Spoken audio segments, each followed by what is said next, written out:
All right. So in lieu of a post race interview from NBX, just give me your season overview. How did your season go overall? For me personally? Yeah, you. Um, well, it went predictably, let's say. I had to plan very differently for this season than I have for any other season. I knew that it was my last season on the road, and that was going really well, and I wanted to stay focused on the NCC through the end of the road season, knowing that I would sacrifice cross season prep, which is a priority choice I don't usually make. So, I rode really well on the road through into mid-September, and then just hoped I could take that road fitness into those early season cross races, which I often struggle with anyway, because I don't do well in the hot, dry early season races. I'm much better when it gets colder and the weather gets bad, and that worked great. I actually had one of the best results at Gloucester I'd had in a while, and just getting into the top or close to the top 20, or I think top 25 at Gloucester was actually an okay ride for me, all things considered. But then, of course, we knew that the baby was on the way, and the baby was born, the day after Gloucester. And so that was, I planned for that, but that obviously deprioritized any training or racing for the next month or so. And it took me a while to recover from spending the week sleeping in the hospital, on a cot in the hospital, and then just adjusting to life as a dad. So, and then from there, I knew that I had to focus on the work to put on the Northampton cross race. So that gets us into early November, before things started to calm down and we're settled into a routine here. I was racing the local races and getting on the podium in the local races, and that was actually a lot of fun, and they were the right level races for me. It allowed me to travel less and sleep more and fulfill my obligations at home, and also start training again. So after Northampton, I really got to work on the bike and was rested and ready to train. And I think now you're starting to see the results of that, where finally I'm cracking the top 10. Maybe not in every race, but the fact that I cracked the top 10 at all, and now I've finally done it twice. There were previous seasons where I'd take being in the top 10 for granted, but at 44 and the end of my career and with a baby and everything else, feels like an achievement. So I think things will get better now from here to the end of the season. All right. So last year you were top 20 at nationals, or 20th? I think I was 20th or 21st. Do you think the top 10s in the C2s here, do those translate into another top 20 at nationals, or what are your odds? I used to think that, and I think that was a good guide. Whatever you're capable of in the C2s, you kind of double that at nationals. But I actually think the middle is very thick right now. There are more than 10 guys capable of top 10, and there are way more than 10 guys capable of 10th through 20th. There's probably 30 guys capable of 10th through 20th. So I think you could run the same race on 2 consecutive days with the same guys, and you could have a guy get 11th on the first day and get 40th on the second day. So it really depends. Like at nationals last year, I had one of my best rides of the year. I rode a clever race, and there was a lot of problem solving on that course, and even though it was hard, it turned out to suit me. So I'm hoping for the same thing this year. But if I top 20 would be huge. I think top 30 is probably a realistic goal, and that may not mean much to someone else, but I think at this point, if you can finish on the lead lap, especially for me, it'll be an accomplishment. All right. So how does that transition into, this is your last year as a pro, racing elite races, at least at the UCI level? You'll probably race pro regionally, I imagine. Yeah, the goal for next year, my racing age will be 45 for cross. And so the goal next year will be probably I'll do the 35 plus races at the UCI events, which is I'm still, a category below. I could be racing 45 plus races. So I'll race 35 plus, and I think that will be an appropriate challenge. And yeah, I'll race like Pro 1-2 races in the non-UCI events. What are your expectations when you hit the 35s?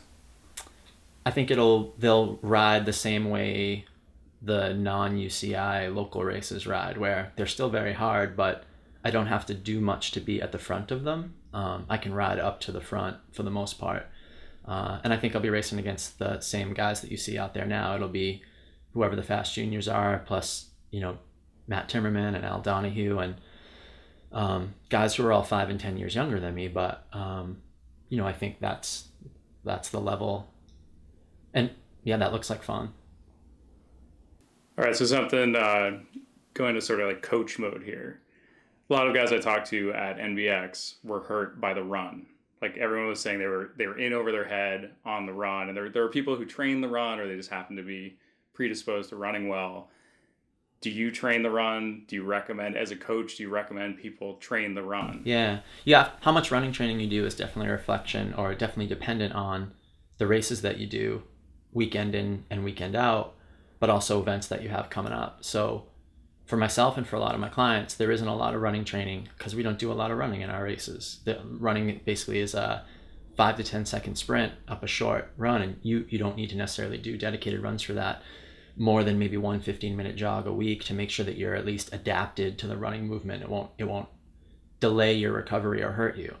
But the NBX beach run is something different entirely, and it's more of a European style, like extended run on flat ground.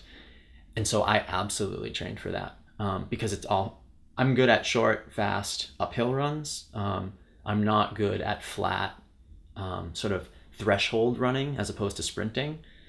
And I've always struggled on that run where you get to the end of the run and you've held your spot, and then everybody gets back on their bikes and guys just sprint away because the run hurt them less than it hurt you.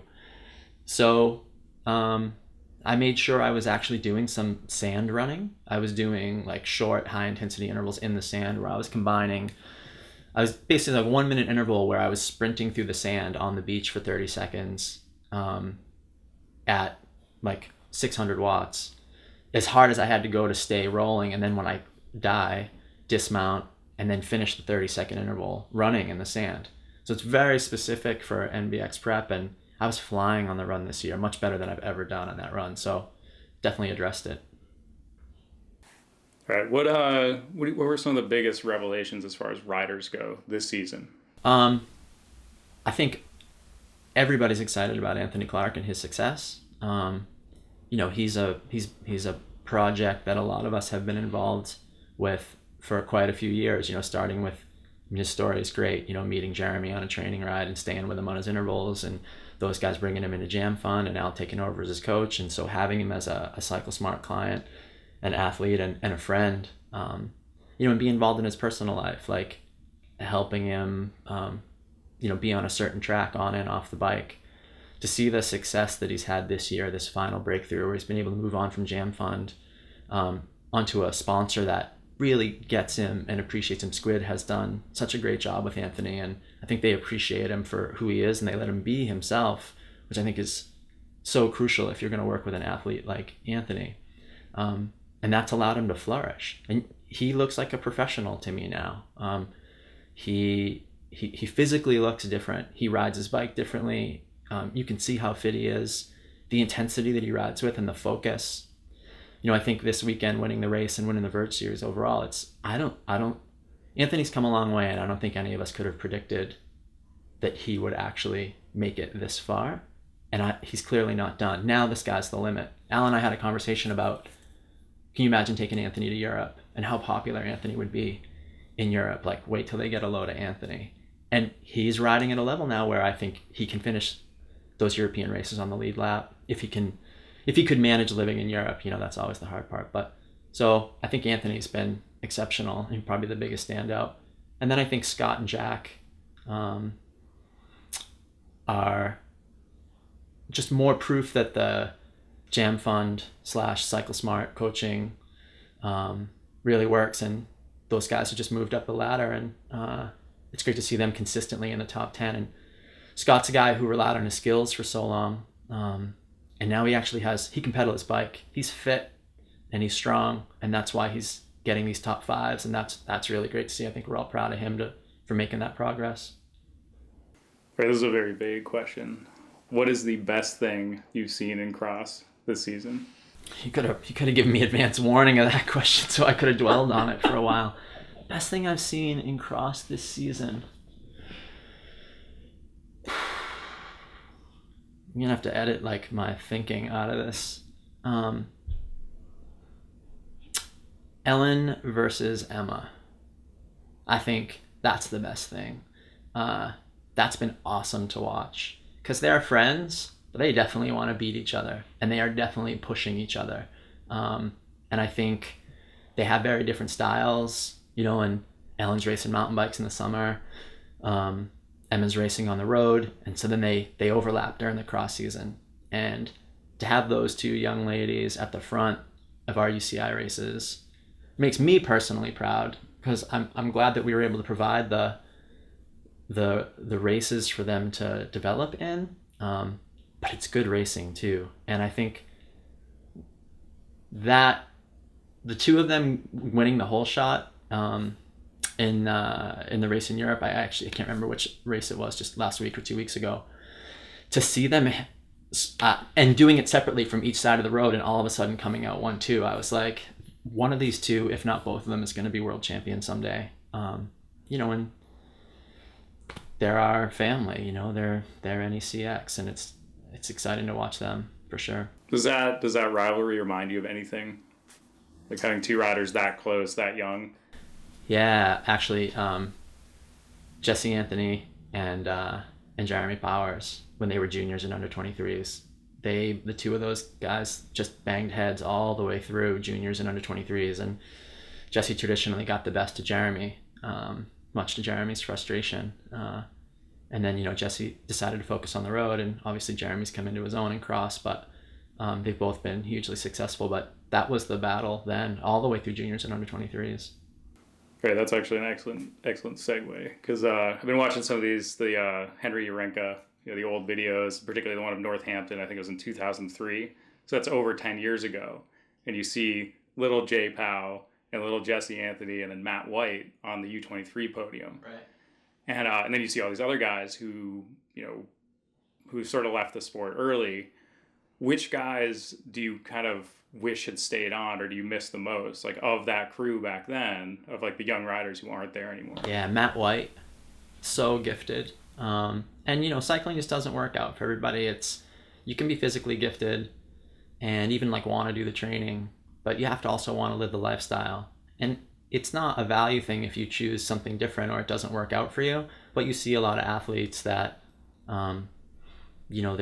there's a lot of different components to success, and maybe there are a couple of components that don't work for them. So Matt White still rides his bike, and I think has a happy life outside of bike racing, but so naturally talented and gifted, and great to watch him race bikes and hop hurdles at speed in a way that nobody else really could.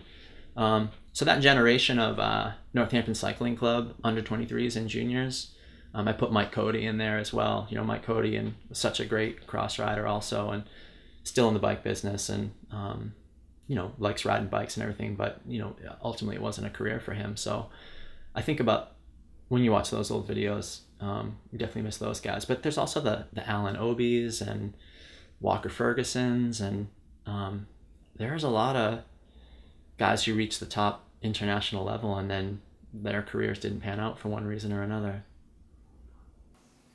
All right, so that was too good of a segue to ignore, but going back to the vague question, the follow-up with the giant vague question, what's the worst thing in cyclocross you've seen this season?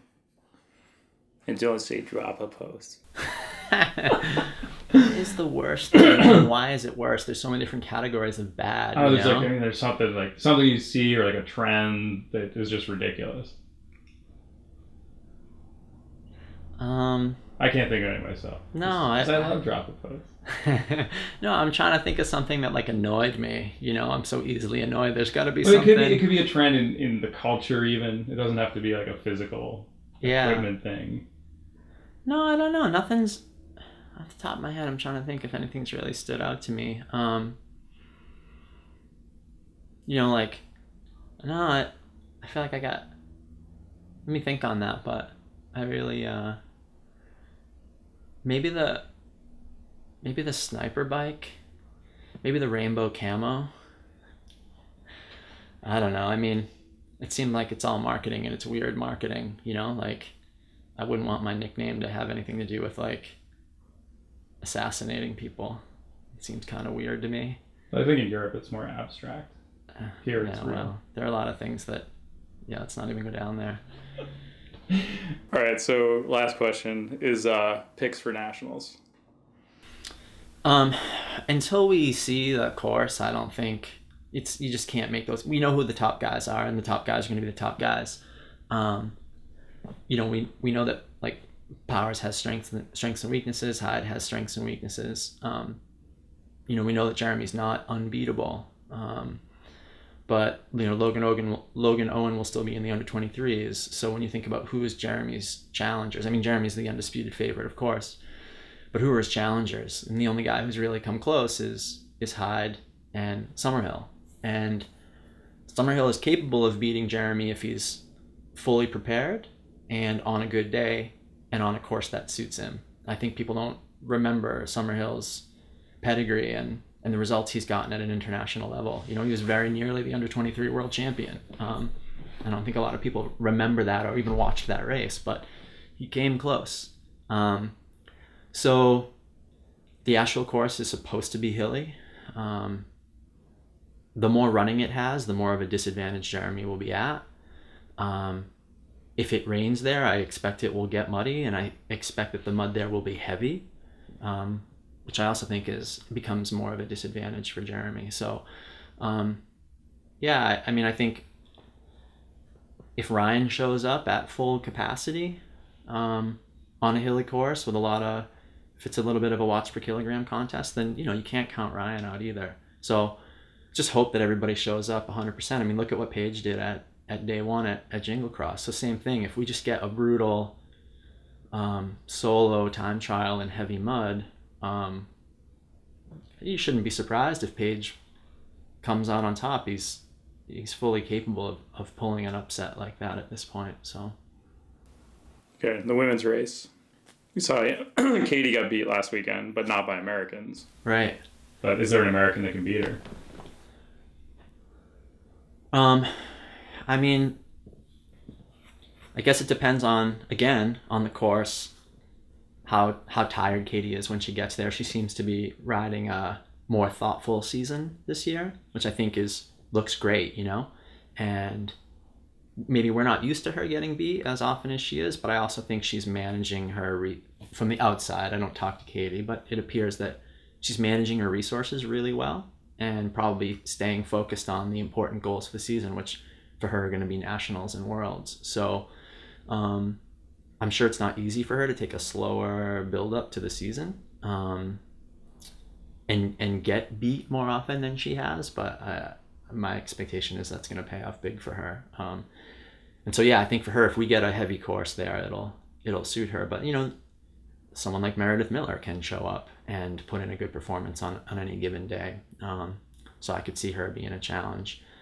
I think the fact that we have a separate youth women's category will play to Katie's advantage in the elite race, because I think if Ellen and Emma were in the elite race, anything's possible, and I think those two are going to be capable of finishing in front of Katie at some point. And of course there's the other Katie also, who's also capable of finishing in front of her on any given day. So I don't think it's a given that Katie Compton will win again, but certainly she's also the favorite, similar to Jeremy. All right, that's all I got, man. Great. Yeah. All right, thanks, man. Yeah.